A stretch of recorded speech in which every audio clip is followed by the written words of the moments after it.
জেলখানায় থেকে থেকে একটু সমস্যা হয়ে গেছে, ইউটিউবারদের তার ছিঁড়ে ফেলে। তো এটার জন্য ভাই একটু যদি বলতেন। আমি গতকালকে একসাথে ছিলাম মাহফিলে, চাঁদপুর হাজীগঞ্জ। আমি ভাইকে বললাম, ভাই একটা মাইক্রোফোনেও হাত দেওয়া যাবে না, চেয়েছে ভাবে আছে, আমার ক্যামেরা পার্সন আছে সাক্ষী এখানে। আমি ভাইকে অনুরোধ করে, এমনকি আমাদের মাইক্রোফোন খুলতে যেয়েও রাগ করে নাই। আসলে ভালোভাবে বললে বোঝে, কিন্তু আমাদের ইউটিউবাররাও অনেক সময় দেখা যায় অতিরিক্ত করে ফেলে, এই জন্য মাথা গরম হয়ে যায়। তো ভাইকে বললাম, ভাই তো একটা ক্যামেরা মাইক খুললো না, কিছু করলো না। হ্যাঁ, আমি নাম না বলি তো ভাই জানেন, আল্লাহ হেফাজত করুন, বলেন আমিন। ইউটিউবার ভাইদের এই তার ছেড়া যাবে না, তাদের কষ্ট দেওয়া যাবে না। প্রতিদিন শীতে কত কষ্ট করে বাইক চালিয়ে একটা ভিডিও ধরার জন্যে, একটা বক্তার রেকর্ডিং নেওয়ার জন্যে। হয়তো এর পিছনে কিছু উদ্দেশ্য কাজ করে যে কিছু আর্নিং আসবে, ওরা তো খারাপ কিছু করে বেড়ায় না। অনেকেই তো আছে রাস্তার পরে দেখা যাচ্ছে অহেতুক ডিস্টার্ব করতেছে, বেলুন নিয়ে যে পিছনে ফাটাই দিয়ে ভিডিও করে ছেড়ে দিচ্ছে, এরকম আছে না নেই?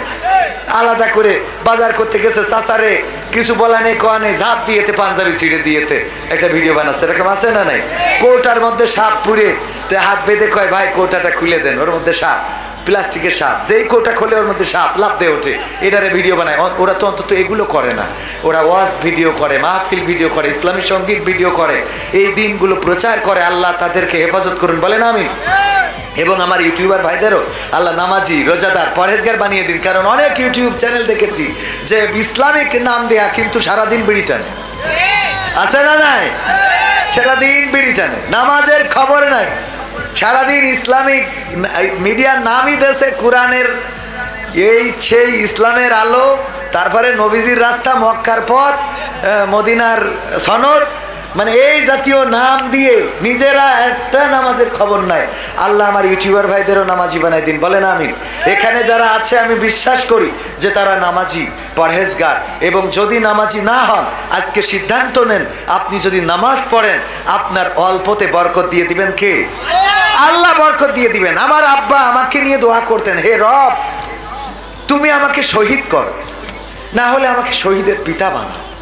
আপনারা জানেন এই রাস্তায় আমার আব্বার লাশ পড়েছিল, এই রাস্তায় 12 বাজারে আমার আব্বার লাশ পড়েছিল। যখনই ওই রাস্তাটা ক্রস করি তখনই বুকের মধ্যে ঝাঁকুনি দিয়ে ওঠে যে এখানেই আমার আব্বার রক্ত দেখেছি। যেই বাবা দোয়া করতেন, হয় আমাকে শহীদ করো, না হয় শহীদের পিতা বানাও। আল্লাহ দোয়া কবুল করেছেন, আমার বাবাকে তো শহীদ করেছেন, সেই সাথে আল্লাহ চাইলে আমাকেও শহীদের মৃত্যুর রাস্তা দরজা করে দিতে পারে না? পারে না? আল্লাহ যেন কবুল করেন, শহীদ করেছেন, শহীদের পিতাও যেন আল্লাহ বানিয়ে দেন। এই জীবন আল্লাহর কাছে আমরা দিয়ে দিয়েছি, সঁপে দিয়েছি। আমরা বলেছি, ইন্না সলাতি ওয়া নুসুকি ওয়া মাহইয়ায়া ওয়া মামাতি লিল্লাহি রাব্বিল আলামিন, নিশ্চয় আমাদের সলাত, আমাদের কুরবানি, আমাদের জীবন মরণ সব সঁপে দিলাম তো রবের কাছে, বিশ্ব প্রতিপালকের কাছে। সুতরাং এই জীবন দিয়েছি কার কাছে? আল্লাহর কাছে। আল্লাহর পথে চলতে আমাদের কোনো ভয় থাকার কথা? বুকে হিম্মত আছে বলেই আল্লাহর পথে চলি। এখনো কোরআনের মাহফিলে কথা বলতে গেলে বাধা আছে না নাই? সাইনবোর্ড চেঞ্জ হয়েছে, শুধুমাত্র কি চেঞ্জ হয়েছে? সাইনবোর্ড চেঞ্জ হয়েছে, বাকি কিছু এখনো বদলাই নাই। এত সহজ মনে করেন না এই দেশে ইসলাম কায়েম, এত সহজ মনে করেন না। এখনো রক্ত লাগবে, এখনো জেলে যাওয়া লাগবে, জুলুমের শিকার হওয়া লাগবে, শহীদের নজরানা পেশ করতে হবে।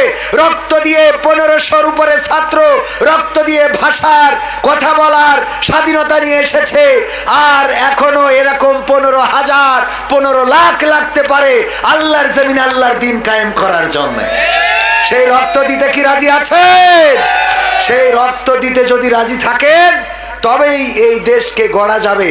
যদি রক্ত দিতে রাজি না থাকেন তাহলে আবার শকুনেরা দখল করবে, খালি সাইনবোর্ড চেঞ্জ হবে, সাদার লিস্টে সাদার টাকাটা ঠিকই থাকবে। ঠিক না বেঠে? আমরা রক্ত দিয়েছি চাঁদা দেওয়ার জন্য নয়, আমরা রক্ত দিয়েছি কোরআনের মাহফিলে বাধা দেবে তার জন্য নয়, আমরা রক্ত দিয়েছি কোরআনের কথা বলবো তার জন্য নয়। আগে আমরা কথা বলতাম যখন আওয়ামী লীগের নেতারা বসে থাকতো, আমরা বলতাম কোরআনের পক্ষে থাকতে রাজি কারা কারা, ইসলামের পক্ষে থাকতে রাজি কারা কারা, সবাই হাত উঁচু করতো, কোনো আওয়ামী লীগের নেতা বাধা দেয় না। কিন্তু এখন দেখি হাত উঁচু করাইলে কয় হুজুর ভোট করি চলে গেলেন। এটা কি ভোট করানো? এটা কিভাবে ভোট? কোরআনের পক্ষে তো আপনারও থাকতে হবে, ঠিক কিনা? আবার সেদিন কুমিল্লায় বলতেছে যে হুজুর এসেছেন, রাজনীতি করা যাবে না। আমি বললাম আপনি কে? তো আমি বিশেষ রাজনৈতিক দলের নেতা। আমি বললাম আপনার এখানে কাজটা কি? আপনি রাজনৈতিক দলের নেতা, আপনি স্টেজে কেন? রাজনীতি যেখানে করা যাবে না, আপনি এখানে কি জন্য এসেছেন? আপনি রাজনৈতিক দলের নেতা, যদি কোরআনের মাহফিলে রাজনীতি না করা যায়, কোন রাজনৈতিক দলের নেতা চেয়ারে বসতে পারবে না। তুমি রাজনীতি করতে নিষেধ করো, আবার তুমি রাজনৈতিক দলের নেতা, এরকম আছে না? নাই। রাজনীতি হবে কোরআনের রাজনীতি। এই রাজনীতি করার জন্য আমরা রক্ত দিয়েছি। এই রাজনীতি যারা বন্ধ করে তারা ওই দাদাদের দোসর, তারা প্রেসক্রিপশন ঠিক রেখেছে, ডাক্তার চেঞ্জ করেছে। ঠিক না বেঠে?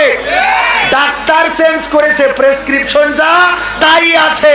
এদেরকে চিহ্নিত করতে হবে, ওরা কারা, কোত্থেকে আসে ওরা। ঠিক না বেঠে? এগুলো চেঞ্জ হওয়ার দরকার আছে না? নাই। আমরা কোরআনের কথা বলতে আসি, কোরআনের পথে আপনাকেও চলতে হবে। আপনার বাবার নামাজ পড়ানোর জন্য কোরআনের দরকার আছে না? নাই। আছে। ভাইয়ারা আমার, যারা এইগুলো করতেছে আপনারা খুঁজে দেখবেন, এরা নিশ্চিত ওর একটা ভাই আওয়ামী লীগ করে, একটা বিএনপি করে। খুঁজে দেখবেন আপনি, পরিবারে এই আছে, মিল তাল খুরি চলে, এই মিল খুরি চলে, এই ব্যালেন্স করতেছে, আমাদেরও ব্যালেন্স করে। ঠিক না ভাই? ঠিক। ব্যালেন্স করা লোক, এই ব্যালেন্স করা লোকগুলোকে আমরা দেখতে চাই না। যা হবে স্পষ্ট, যা হবে কি স্পষ্ট। কারণ আব্দুল্লাহ বিন উবাইয়ের মতো মুসলমান থাকার দরকার নেই, আবু জাহেলের মতো কাফের থাকুক, আমরা যেন চিনতে পারি এরা কাফের। ঠিক না ভাই? ঠিক। আবু জাহেলের মতো যদি আব্দুল্লাহ বিন উবাই এই সমাজে জন্ম নেয়, তাইলে এই সমাজে ইসলাম কায়েম হবে না।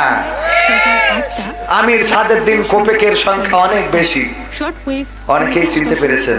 আমির সাদেরদ্দিন কোপেক চেনেন আপনারা? হ্যাঁ, যুবকরা চিনার কথা। আমি তো রাশমিকা মান্দিনের নাম বলি, হ্যাঁ, ওইটা বললে আরো চিনত। ওইটা বলার পরে দেখলাম এক হুজুর বলছে পশ্চিম দিকে ফিরে কান ধরেন, এই নাম যারা যারা ধরেছেন তওবা করেন। আমি বললাম এই নাম ধরার পরে তুমি চিনলা কেমন? তুমি হুজুর, তুমি তো ভালো মানুষ, কথা কয় না। তোমার সাথে বলার, তোমার কাছে বলার সাথে সাথে তুমি চিনে ফেললে, তুমি কত বড় পরেজগার, কথা কয় না। তোমার তো আল্লাহর ওলি। তুমি যখন রাশমিকা মান্দানা আমির হামজা ভাই বলেছে, তখন তোমার বোঝা উচিত ছিল এটা মনে হয় জামতলার মিষ্টি, এরকম মনে করা উচিত ছিল কিনা? বা এটা কোনো হাতি ঘোড়া ভেড়া হইতে পারে, তাই না বাবজা? হ্যাঁ, হাতি ঘোড়া ভেড়া এগুলো হইতে পারে। তুমি কি করে বুঝে ফেললে এইটা দাদাদের দেশের মাল? ঠিক না বেঠে? আমি উদাহরণ দিতে যে মাঝে মাঝে বুঝাই, কালো আডা orang sini duduk di Malaysia boleh paham sikap saya ada? Ada? Ada dulu duduk Malaysia ada orang nggak? Angkat tangan berapa orang? Mau tengok? 1, 2, 3, 4, 5, 6, 7. Ada lagi? Ada lagi? 7 orang sini ada dulu duduk Malaysia. Dia orang boleh paham sikap saya. Saya apa sikap? Betul kan? আমি যা বললাম ওনারা বুঝেছে। কেন বুঝেছে? কারণ ওনারা মালয়েশিয়ায় আমার আগের হাজি। কিসের হাজি? তো আমির হামজা ভাই রাশমিকা মান্দানা বলার পরে যারা শর্ট করে বুঝে ফেলে, তারা আমির হামজা ভাইয়ের আগের হাজি। কথা কয় না? কথা কি বোঝা গেছে? কারণ তুমি আরে আবার কাটি করেন, মোটে কথা বলতে পারতেছি না। আমি প্রিয় হুজুর, আসসালামু আলাইকুম, আমি আপনার একজন খুদে ভক্ত। আমার নাম মোহাম্মদ ওয়ালিদ হাসান, আমার বাসা লাউখালী। আপনার কাছে ছোট্ট একটা আরজি ছিল, বেয়াদবি মাফ করবেন, করে দিলাম। আপনার কাছে একটা গজলের আরজি ছিল, স্বপ্নগুলো যদি কখনো আমার মাঝপথে কবু থেমে যায়, আমি যদি সবকিছু হারিয়ে ফেলি, তবু যেন তোমাকে না হারায়, আপনি আপনার এই খুদে ভক্তের আরজিটা রাখবেন। আসসালামু আলাইকুম। অনেক সুন্দর হাতে লেখা। এটা কার লেখা? পাঠাইছে, মাশাআল্লাহ, সুন্দর এই হাতে লেখাটা। দেখেছেন আপনারা? মনে হয় কোনো মাদ্রাসার ছাত্র। মাদ্রাসায় হাতে লেখার প্রতি এখন অনেক গুরুত্ব দেওয়া হয়, ঠিক কিনা? মাদ্রাসায় পড়াবেন ছাত্রদেরকে। তো যেহেতু আমাদের কোনো একজন ভক্ত পাঠিয়েছেন, এই গানটা শোনাবো ইনশাল্লাহ। আপনারা শুনতে চাইবেন তো? তাইলে কি আমি আলোচনা শুরু করব? আমার দাঁড়ানো ভাইয়েরা যদি বসে যান, আমি এতক্ষণ কথা বললাম, আপনাদের বসতে বলবো না, মানে ওইভাবে চাপ দেব না। যদি শীতে বসতে কষ্ট হয় দাঁড়িয়ে থাকলেও আমি আপত্তি করব না।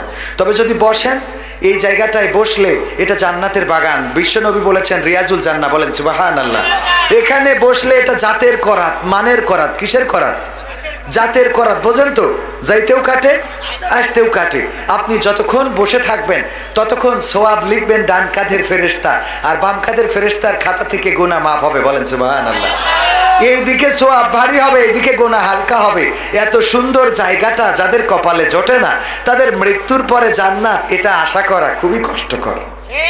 এটা কি প্রাইমারি স্কুলে পড়ে নাই, 6-এ গেছে ভর্তি হইতে, টিচার ভর্তি নেবে? টিচার বলবে ওরে সিটার, ঠিক না বেঠিক? প্রাইমারি স্কুলে পড়ে নাই, আসছো কোথায়? হাই স্কুলে ভর্তি হইতে। হাই স্কুলে পড়ে নাই, আসছে কলেজে ভর্তি হইতে হবে। তো আপনি দুনিয়ার জান্নাতে যদি একটু বসার সৌভাগ্য না হয়, পরকালের জান্নাতে আপনি যে জায়গা নিবেন, দেখেন এই জায়গায় বসবেন। আমি প্রায়ই বলি, আল্লাহ বলেছেন ইকরা কিতাবাকা কাফা বিনাফসিকাল ইয়াউমা আলাইকা হাসিবা। পড়ো তোমার কিতাব, তুমি পড়ে তোমার হিসাব করে দাও। তোমার হিসাব করার জন্য তুমি যথেষ্ট। ভাইয়েরা আমার, আমি যদি কোনো কামলা নিই, আমি যদি কোনো জোন নিই, আপনাদের এদিকে কি বলে? জোন। যদি কোনো জোন নিই, আমাদের যশোরের ভাষা যেহেতু, অন্য জায়গায় বলে কামলা। তো আমি যদি কোনো জোন নিই, এই জোন নেওয়ার পরে ধরেন আমার গম ক্ষেত নিড়াইতে হবে। তো গম ক্ষেতে নিড়াইনের জন্য দিছি পাশে একটা, এখন তো ক্যামেরা, নানান প্রকার ক্যামেরা আছে না নাই? ক্যামেরা একটা লাগাই দিছি, মোবাইলেও দেখা যায়, ইন্টারনেটে। ও জানে না যে ওই জায়গায় শ্যালো ঘরের সাথে একটা ক্যামেরা লাগানো আছে। ও সারাদিন গম নিড়ানো তো দূরের কথা, বিলকিসির কাছে ফোন দিয়ে কথা বলে, কেমন আছো? আজকে না আমার মালিক নাই, তোমার সাথে মন খুলে গল্প করব, তোমার সাথে অনেক কথা হবে, তুমি আমার প্যানের প্যান, প্রাণের প্রাণ। ঠিক আছে তো? এখন এই গল্প করলো, এটা মোবাইলে দেখা যায় না? যায় না? দেখা যায়। আবার এটা রেকর্ডও থাকে না? থাকে না? মেমোরি ভরে দিলে রেকর্ড থাকে। দুপুরবেলা কাজ শেষ করে খুব কর্দমাক্ত দেহ, মোটামুটি মাটি টাটি মেখে তারপরে মালিক রে যে যদি বলেন যে আমারে দাও, বেতন দাও, ওই মালিক যদি বলে তোমারে বেতন দেবো 4 ঘন্টা গমের খেতে তুমি কি করি চাও, এই যে মনিটরে লাগাই দিলাম, তুমি দেখো, দেখে তারপরে আমার কাছে এসে বেতন নিবা। ও দেখবে না চলে যাবে? দেখবে না চলে যাবে? পরকালে আল্লাহ যদি বলে ইকরা কিতাবাকা কাফা বিনাফসিকাল ইয়াউমা আলাইকা হাসিবা, পড়ো তোমার কিতাব, তুমি পড়ে তোমার হিসাব তুমি করো। কিতাবটা ধরে সোজা আমরা হাঁটা শুরু করবো জাহান্নামের দিকে। কারণ কি? কারণ আল্লাহ কত লোকের বেড়া ভাঙলাম, আল্লাহ সব তো এই খাতায় রয়েছে, আছে না নাই? তো আমি এই খাতা দেখি করবো কি? মানুষের ফাঁকি দিছি, সুদ খাইছি, ঘুষ খাইছি, মানুষের মাথায় লাঠি মারিছি, বলেছি শাটার খুললি শাটার খুলি দেবো। মানে কেউ যদি দোকানের শাটার খোলে তো শাটার খুলে দেবো, আছে না নাই? কত মানুষের সাথে বেঈমানি করেছি, মুনাফিকি করেছি, নেফাকি করেছি, গীবত করেছি, অন্যায় করেছি, অনাচার করেছি, স্ত্রীর অধিকার হরণ করেছি, অন্যের স্ত্রীর অধিকার কেড়ে নিয়েছি, ধর্ষণ করেছি, জেনা করেছি, ব্যভিচার করেছি, কত গোনা করেছি। যে গোনার খবর যদি আজকে একটু বুকে হাত দিয়ে চিন্তা করেন, যদি মা জানতো আপনাকে ভাত খাওয়াতো না, বলতো বের হয়ে যা, তোর মতো সন্তান পেটে ধরেছি, আমি দুঃখ পাই, এমন সন্তান আমি পেটে রেখেছিলাম, যদি বাবা জানতো বাড়ি থেকে ধাক্কা দিয়ে বের করে দিত, বেরিয়ে যাও কুলাঙ্গার সন্তান, এমন সন্তান তো আমি জন্ম দিই নাই। যদি আপনার স্ত্রী জানতো আপনার সাথে একসাথে ঘুমাতো না, বলতো তোমার মতো এমন স্বামীর গলাটা জড়াই ধরতে আমার এই শীত যত লাগে লাগুক আমি সরি, কথা কয় না? কারণ তুমি এত খারাপ, এত খারাপ, এত খারাপ তুমি। যদি সন্তান জানতো, বাবা বলে ডাকতো না, আব্বা আমি তোমাকে আব্বা ডাকি, তুমি আমার আব্বা, দুঃখিত আব্বা, তোমাকে আব্বা ডাকতে পারবো না। এরকম অপরাধ আমাদের আছে না নাই? একটু বুকে হাত দিয়ে বলেন, পর্দার অন্তরালে মা বোনেরা আছেন, কত অপরাধ আছে।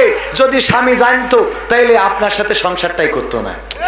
ওই যে একটা গল্প আপনারাও জানেন, যে বেড়াতি নিয়ে বের হয়েছে, কয় এরা কারা, ওরা ওরা, কয় আল্লাহ, ওরা কি করে তা টাকার বিনিময়ে, কয় জানি তো আমার খালাতো ভাইয়ের কাছে মেলা টাকা বাকি। হ্যাঁ, অপরাধ আছে না নাই?